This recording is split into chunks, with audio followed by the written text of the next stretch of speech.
Oh, shopping took longer than I thought. It's a good thing I had your help, Professor. Looks like we've got everything we came for. Time to head back to the monastery. To tell you the truth, I wasn't sure if the money that knight gave us would be enough. We managed to scrape by, though. I'm glad those shopkeepers were willing to strike a few bargains. It's one of the few things I'm really good at. I've got a lot of experience living in the city. Money was tight for me, too.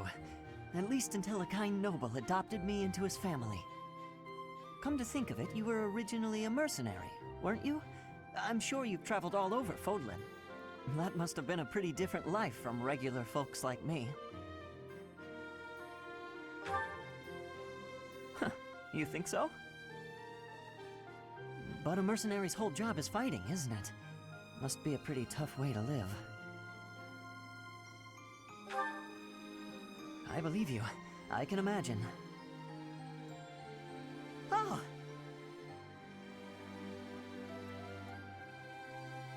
I had no idea they sold this book around here.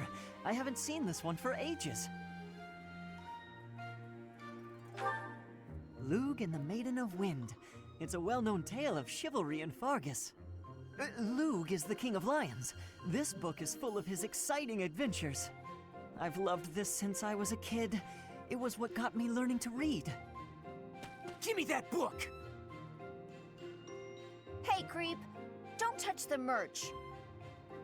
What the? Somebody catch that thief! Cut him in half like my prices! Please, calm down, ma'am.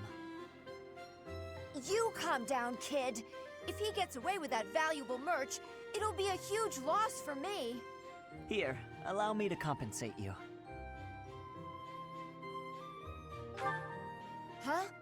Are you serious, kid? I mean, no objections over here, but that sounds crazy. Don't you worry. That thief will be paying me back just as soon as I catch him. Head on back to the monastery, Professor. I'll take care of everything here.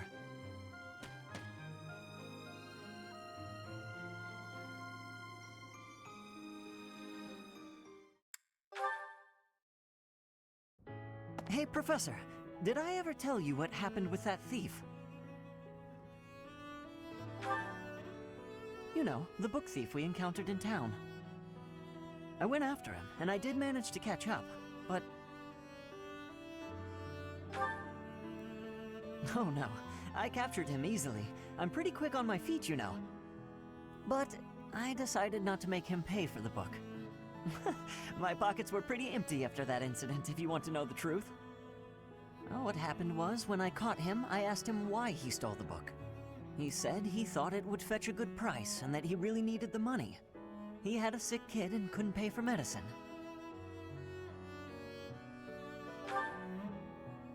Oh, maybe you're right.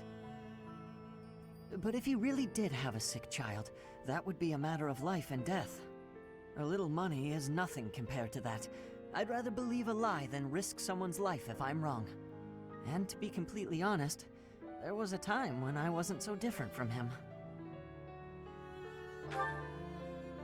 It was a long time ago, and I've put all that behind me now. But yes, I was. My parents died of illness, so I had to provide for my little brother and sister. I did my best to earn money for them legitimately, but I wasn't able to bring home enough. So I turned to thieving.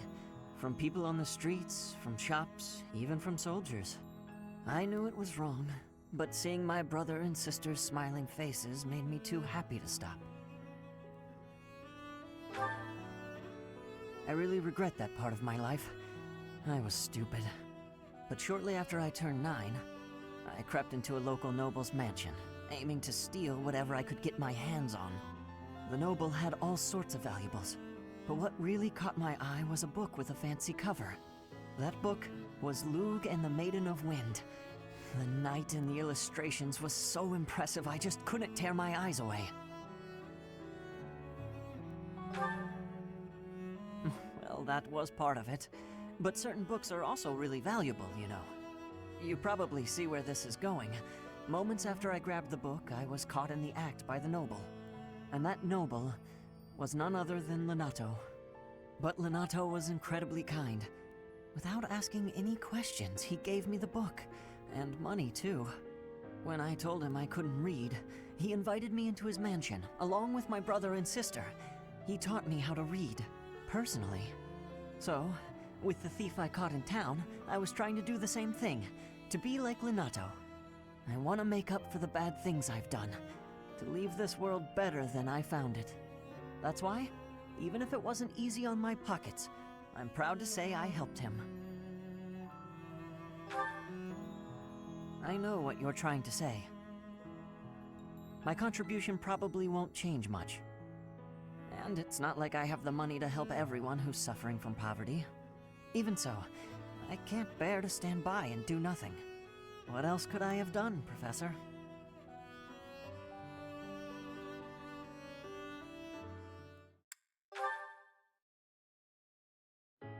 Oh, hey, Professor.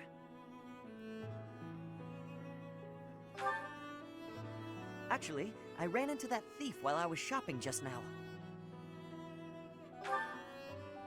Maybe you don't remember. It's been quite a while. The man who stole the book from that market stall. I saw him on the street with his kid. They were both so grateful. It's a really nice feeling.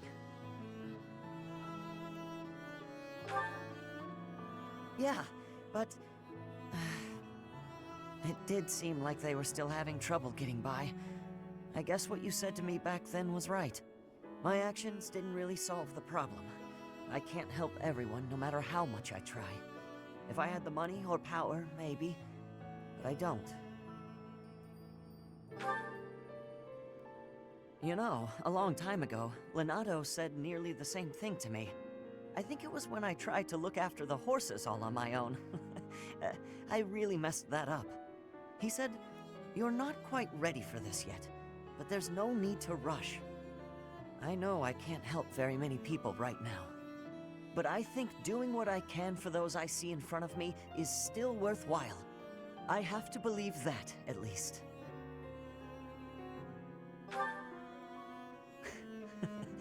Thanks. That's reassuring to hear. What about you, Professor? Has anything been troubling you lately? I'd be happy to help, as long as it's not looking after horses. You might not want to trust me with that. Hey, don't be that way. There's gotta be something. It doesn't have to be serious.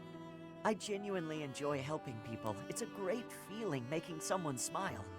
So if there's anything I can do for you, I want to do it, because I care about you. I do. It's probably because you remind me so much of Lenato. So what'll it be? How can I help? I'm happy to, if that's what you'd like.